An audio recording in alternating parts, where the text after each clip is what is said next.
Before there were galleries, studios, and schools that make up Door County's vibrant arts culture, there were artists looking for a place to practice their craft away from the noise and grime of the city. Some were seeking community. For others, it was inspiration from the natural environment. One of the first waves of artist migrations to Door occurred in the 1930s when landscape architect Jens Jensen moved to the Peninsula from Chicago, where he had become famous for partnerships with Frank Lloyd Wright and Albert Kahn. He founded a folk school in Ellison Bay.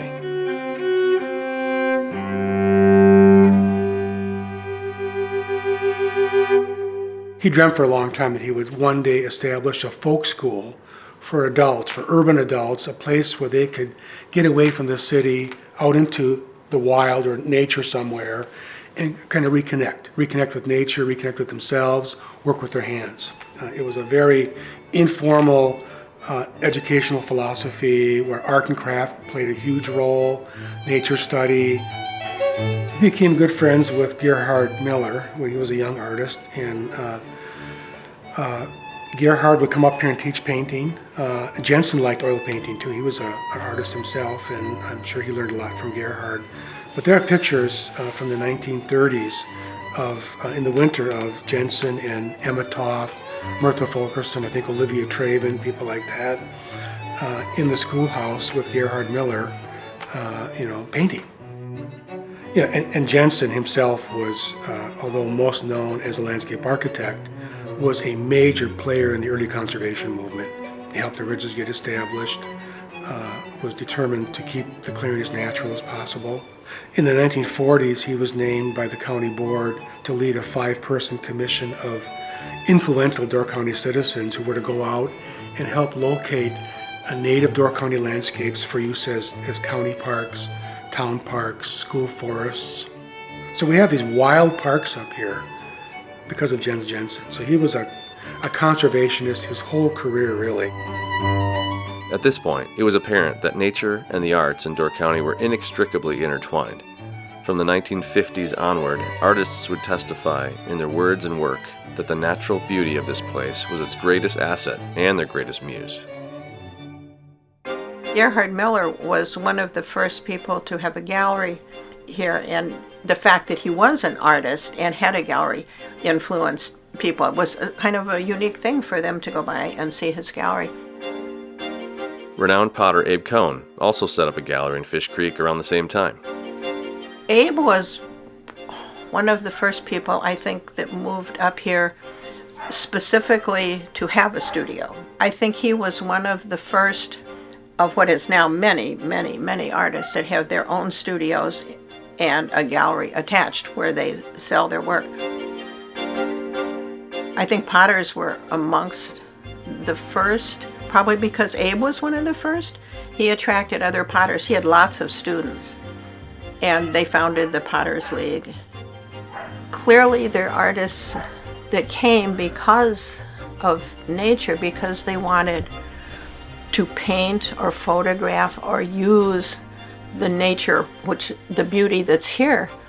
I think once you get a group of artists together, it's like a magnet. They pull in other people.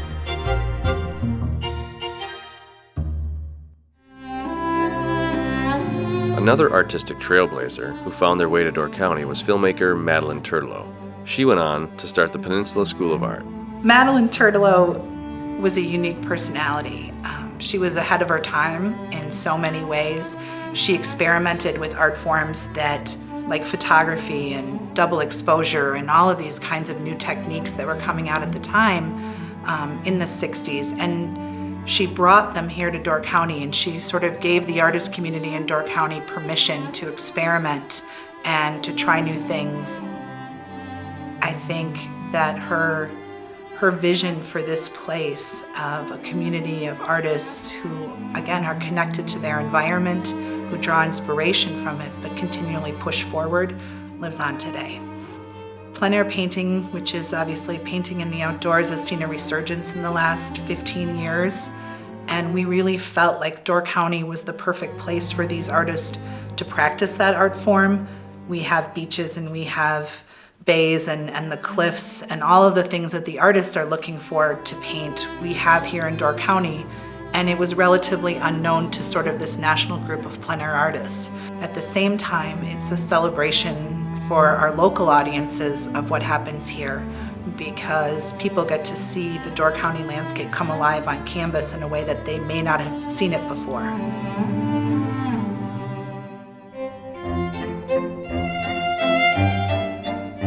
I think art and nature go hand in hand wherever you can find the two together, but especially a place like Door County. And I've told people since I've been here that we have all this great stuff up here in Door County, great shops and restaurants and theater and music. We have all these great things here, but why is it all here?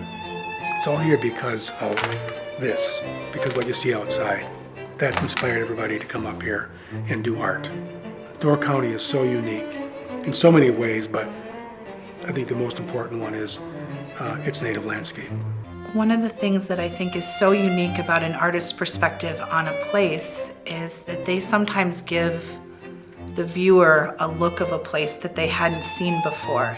And I think it inspires people to think about the specialness of this place, maybe a little sense of deeper meaning about it, and it fosters that importance of conserving these places that we've come to love.